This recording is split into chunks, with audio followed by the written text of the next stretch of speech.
Hi everyone and welcome back to our Monday's live talk. And for today's topic, we're going to be figuring out, are you in the wrong job? So if that's a question that you've been asking yourself, or if that's a question that attracts you, this video is for you. And one thing before we start talking about the topic is I just want to remind you that I'd love you to keep engaged with me. Send me your comments and your questions all the time in the chat box and in the comments afterwards in the saved video. So if you're here today watching this video, then you're here because of one of two reasons. Either you've entered the doubting stage of a career transition, or you just love our Monday live talks, and here's a big thank you for that.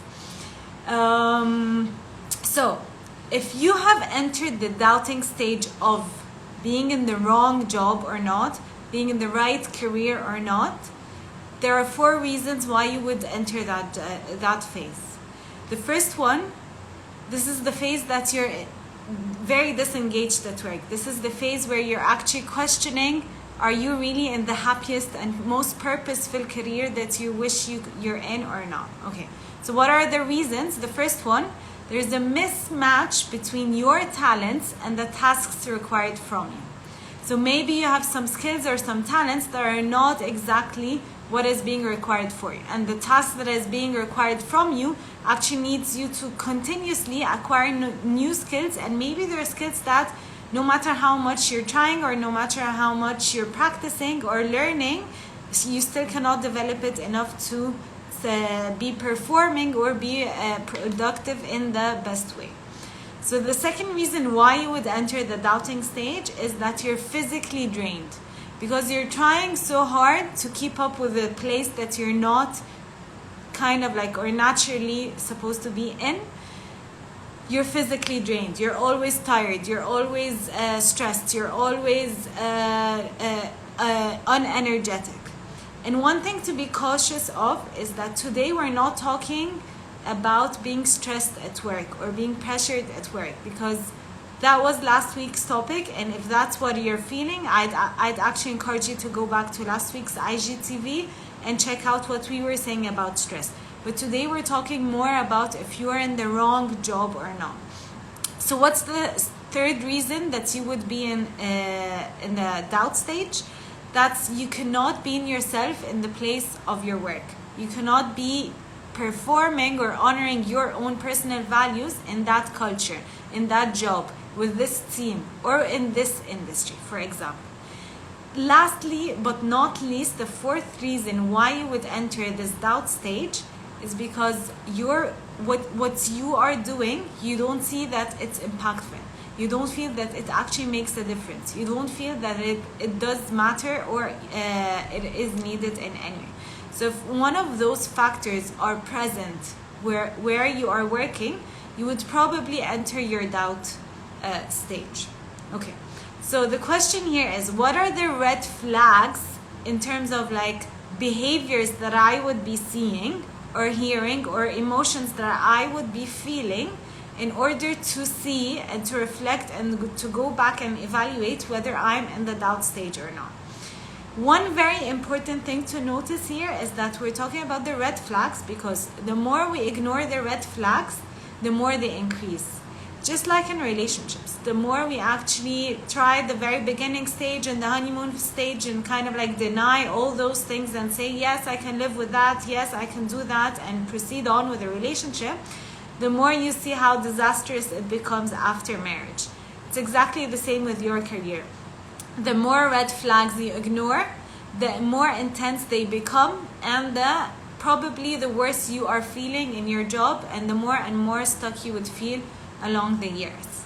Okay, so the first red flag, and I think I've told this story so many times, so I don't want to be repeating myself, but those red flags are not just a checklist that I have made up, but I've personally been there. Back in 2014, I did my own career shift. I actually felt every single one of those red flags in my past job, because it wasn't the right one for me. I'm not saying it's a bad job.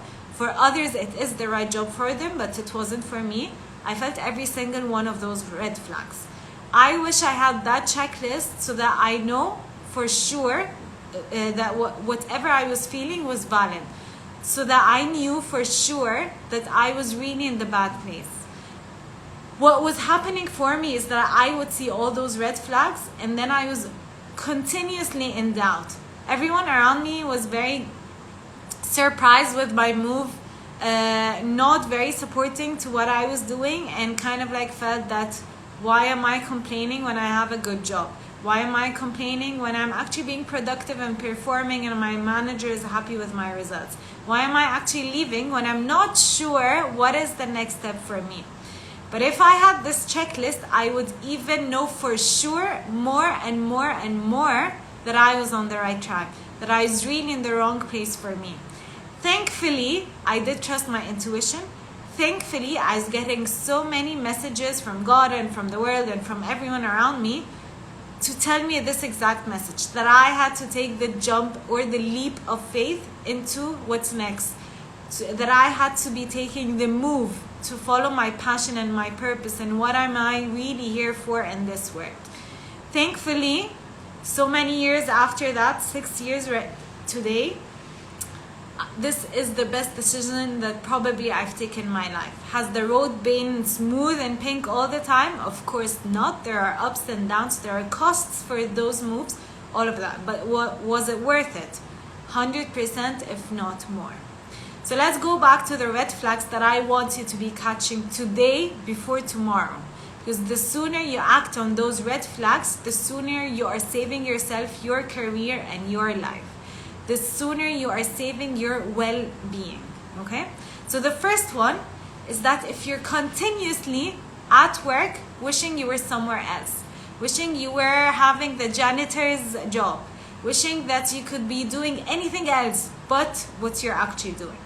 This is continuously a thought that you're having. That's the first red flag. The second red flag is that you're having Sunday blues.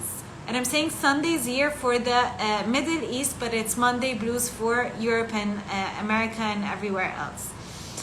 So what is that? I remember when I was in the wrong job, every Saturday evening, I'd be driving my car, going back home, going to an outing, wherever I'm going. And then suddenly I'm just crying. I'm just in tears. I just feel like I'm suffocating for no reason, without anything happening. What is that? I just felt like a little kid who didn't want to go the next day to school. That was exactly what I mean. Like the moment you start feeling that just entering the company, just entering the building, just entering your job, you feel suffocating, you feel anxiety, you feel depression, sadness, all of that, that is the second red flag for you. So what's the third red flag?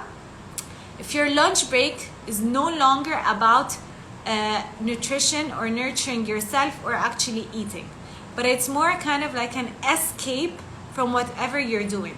It's an escape from whatever you're feeling while you are doing your job.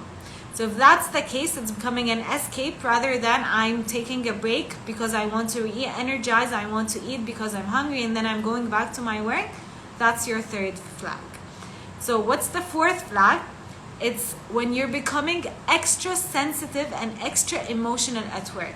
With every single comment that you're receiving, with every single criticism, with every single question that you're being questioned, you're exaggerating in your reactions. You're exaggerating in your emotions. You just feel kind of like, I don't really give about this work.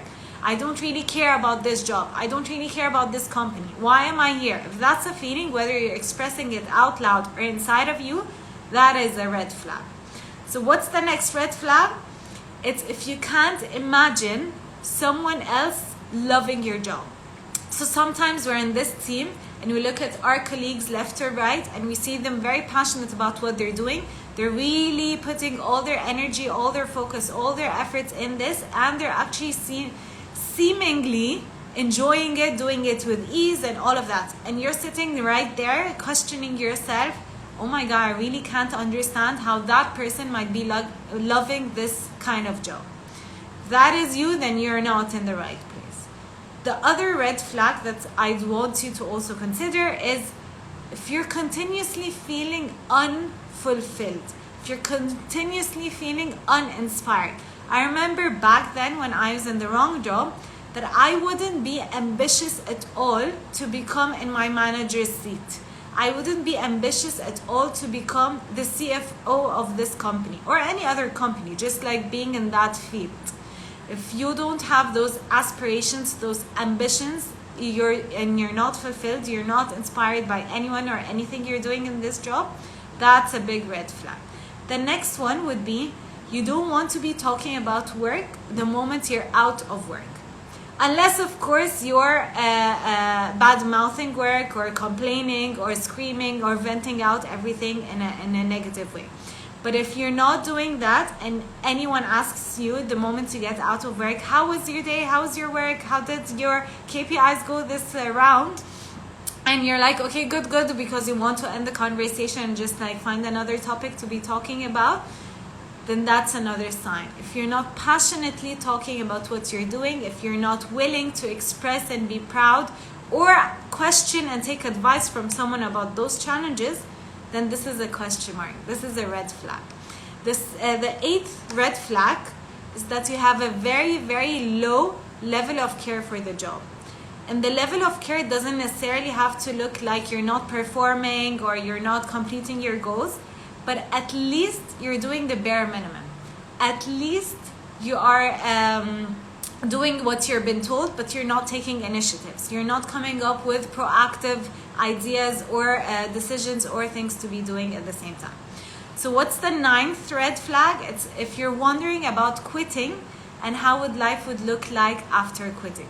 So if you're constantly sitting there dreaming about traveling or like starting your own business or like shifting career to fashion or music or whatever it is, or even kind of like spaceships, if you're sitting there questioning all the time, what would life look like if you didn't have this job? What would life look like if you just had the financial security to leave that job today before tomorrow?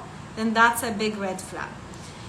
The last but not least red flag that I want you to be cautious of is that you feel stuck and trapped. You always feel stuck and trapped. You feel kind of like you're being pushed to do things rather than that you're being pulled to do your job.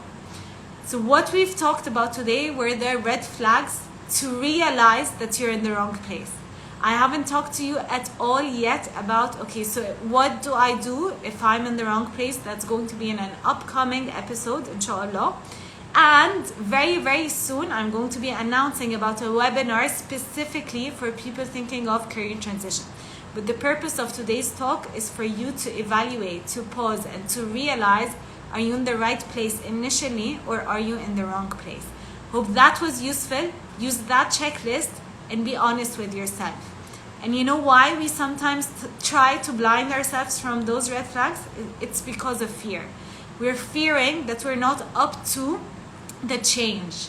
We're fearing that we're not up to other people's opinions or other people's expectations with us. And the more we fear, the more we will feel stuck. And who's paying the cost? It's you. It's not the people around you. It's not your society. It's not your parents. It's not your family. It's none. None but you. We're not saying it's an easy and a smooth decision. We're saying, but if you're willing to actually do that for yourself, you will be able to find the right plan, the realistic plan, and the right moves and the right time for you to do so. But at least be honest with yourself. Are you in the wrong job or not? Hope this was useful.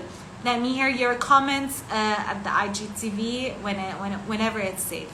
If you have any questions, please let me know. I'd be happy to answer those. And if not, it was a pleasure seeing you again this week, and I'll see you next Monday.